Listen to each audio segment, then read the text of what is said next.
todos, en el día de hoy, Ahmed Murillo y mi persona, Andrés Prada, tenemos el gusto de hablar sobre distintos temas acerca del electromagnetismo. Como siguiente tema, a mí me toca hablarles sobre los principios físicos del electromagnetismo, que esto a su vez se divide en leyes, las cuales fueron desarrolladas por ciertos científicos a lo largo de la historia. Como primera ley tenemos la ley de Gauss. La ley de Gauss explica la relación entre el flujo eléctrico y una superficie cerrada. Se define como flujo eléctrico a la cantidad de fluido eléctrico que pasa por una superficie dada. Análogo al flujo de la mecánica de fluidos, este fluido eléctrico no transporta materia, pero ayuda a analizar la cantidad de campo eléctrico que pasa por una superficie. Bueno, estaré hablándoles sobre la ley de Gauss para el campo eléctrico. Experimentalmente se llegó al resultado de que los campos magnéticos, a diferencia de los eléctricos, no comienzan y terminan en cargas diferentes. Esta ley primordialmente indica que las líneas de los campos magnéticos deben ser cerradas. Al encerrar un dipolo en una superficie cerrada, no sale ni entra el flujo magnético, por lo tanto el campo magnético no diverge, no sale de la superficie. Entonces, la divergencia... A continuación me toca hablarles sobre la ley de Faraday. La ley de Faraday nos habla sobre la inducción electromagnética, la que origina una fuerza electromotriz en un campo magnético. Es habitual llamarla Faraday-Lenz, en honor a Heinrich Lenz, ya que el signo menos proviene de la ley de Lenz. Lo primero que se debe introducir es la fuerza electromotriz. Si tenemos un campo magnético variable en el tiempo, una fuerza electromotriz es inducida en cualquier circuito eléctrico. Y esta fuerza es igual a menos la derivada temporal del flujo magnético. A continuación, la ley de Ampère generalizada. Ampère formuló una relación para un campo magnético inmóvil y una corriente eléctrica que no varía en el tiempo. La ley de Ampère nos dice que la circulación en un campo magnético a lo largo de una curva cerrada C es igual a la densidad de corriente sobre la superficie encerrada en la curva C. Michael Faraday. Michael Faraday nació el 22 de septiembre de 1791. Murió el 25 de agosto de 1867. Fue un físico y químico británico que estudió el electromagnetismo y la electroquímica. Entre sus principales descubrimientos tenemos la inducción electromagnética, el diamagnetismo y la electrólisis. A pesar de su escasa educación, Faraday es uno de los científicos más influyentes de la historia, debido a su estudio del campo electromagnético alrededor de un conductor, por el cual circula corriente continua. Faraday fijó las bases para el desarrollo del concepto de campo electromagnético. A su vez, Faraday estableció que el magnetismo podía afectar a los rayos de luz y que había una relación subyacente entre ambos fenómenos.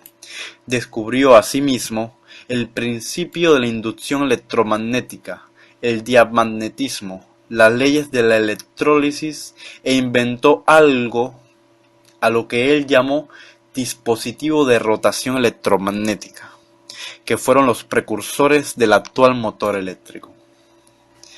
En el campo de la química, Michael Faraday descubrió el benceno, investigó el clarato de cloro, inventó un antecesor del mechero Bunsen, el sistema de números de oxidación e introdujo términos como ánodo, cátodo, electrodo e ion. Finalmente, fue el primero en recibir el título de Fullerian Professor of Chemistry en la Royal Institution de Gran Bretaña, que ostentaría hasta su muerte. Bueno, yo estaré hablándoles sobre cómo se difunde la energía electromagnética. La energía electromagnética se propaga a través del espacio en forma de radiaciones, que son campos magnéticos y eléctricos oscilantes. La radiación electromagnética puede manifestarse de diversas maneras como calor radiado, luz visible, radiofrecuencia, rayos X o rayos gamma. A diferencia de otros tipos de ondas como el sonido, que necesita un medio material para propagarse, la radiación electromagnética se puede propagar en el vacío. Se pensaba que existía una sustancia indetectable llamada éter que ocupaba el vacío y servía de medio de propagación de las ondas electromagnéticas.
Ventajas y desventajas del electromagnetismo.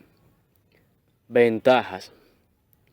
Es una energía que no causa daños al medio ambiente y por ello se considera una energía limpia y renovable. Se extrae de una fuente inagotable, pero a diferencia de la energía eólica y la energía solar, esta no necesita de la frecuencia de corrientes de aire o de la energía del sol. Y su costo disminuye a medida que avanza la tecnología, a diferencia del costo de los combustibles que aumenta más a medida que se agota. Desventajas. Para implementar esta tecnología se tendrá que invertir mucho dinero para desarrollarla y ponerla en funcionamiento. Por otro lado, es una tecnología que está en pleno crecimiento, que aún se necesita mucho por investigar para poder saber cuáles son todas las implementaciones que se puede desarrollar con esta tecnología para el beneficio de la humanidad. Aplicaciones. Entre los usos y aplicaciones del electromagnetismo podemos mencionar la creación de movimiento por medio de energía infinita que no emite gases contaminantes.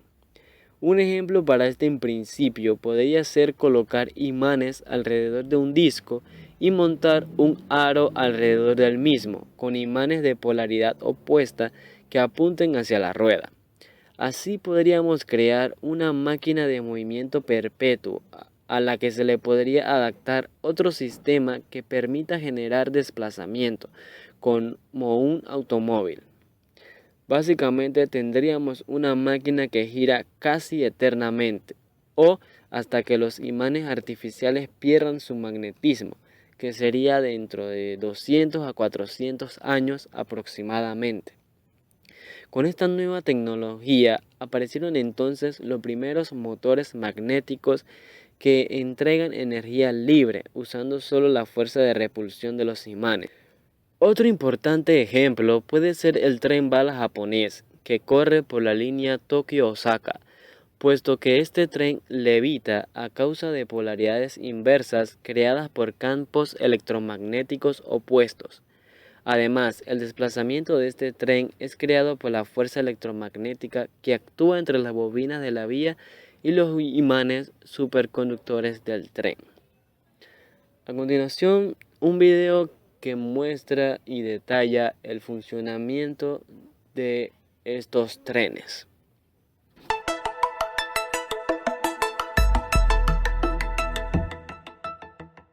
El transporte de levitación magnética, también llamado maglev, es una tecnología que utiliza el principio de atracción-repulsión entre dos campos magnéticos electrónicos para la sustentación y empuje de un vehículo.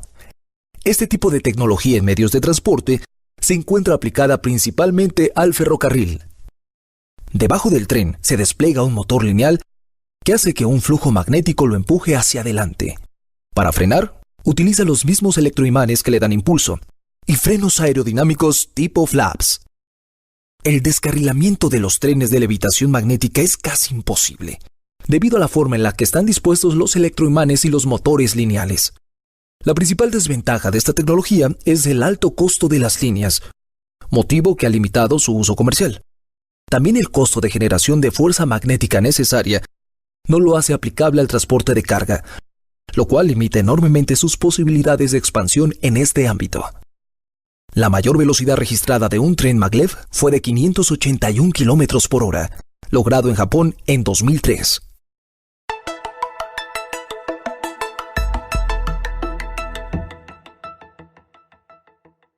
¿Cómo se relaciona el electromagnetismo con la electromecánica?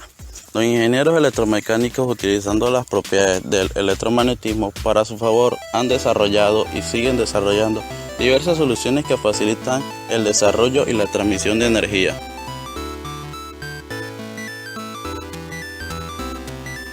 Generadores eléctricos. Un generador eléctrico es un dispositivo que convierte energía mecánica en energía eléctrica. Mantiene, por tanto, una diferencia de potencial entre dos puntos denominados polos. Por la ley de Faraday, al hacer girar una espira dentro de un campo magnético, se produce una variación de flujo de dicho campo a través de la espira y por tanto se genera una corriente eléctrica. Motor eléctrico. Un motor eléctrico funciona de forma inversa a un generador y en función del tipo de corriente empleada, los motores pueden ser de corriente continua y de corriente alterna y existen distintos tipos para cada uno de ellos. Transformador. Se denomina transformador a un dispositivo eléctrico que permite aumentar o disminuir la tensión en un circuito eléctrico de corriente alterna manteniendo la potencia. Estas aplicaciones son utilizadas en la termoeléctrica de Miraflores, perteneciente a la Autoridad del Canal de Panamá, donde vemos motores de combustión interna. Estos son de barco y funcionan con bunker, pero al ser arrancados y apagados le colocan diésel para limpiar las líneas de combustible. Estos son de 24 y 36 pistones y son usados para impulsar una turbina la cual genera energía eléctrica. También podemos ver otras turbinas impulsadas por vapor de agua,